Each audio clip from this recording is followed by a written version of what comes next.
nagsisiawit ng papuri sa iyo na walang kumpay sa kalangitan. Kami ay nagbubunyi sa iyong kadakilaan.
Ama naming banal, ikaw ang bukal ng tanang kabanalan, kaya't sa pamamagitan ng iyong Espiritu, gawin mong banal ang kaloob na ito upang para sa amin ay magiging katawan at dugo ng aming Panginoong Jesucristo.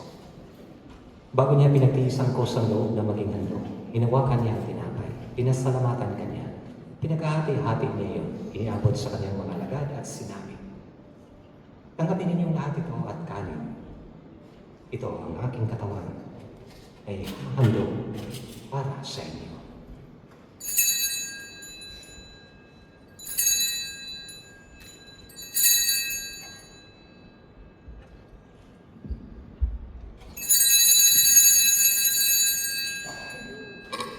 Ngayon din naman, nung matapos ang hapunan, hinawakan niya ang kalis, muli kanyang pinasalamatan.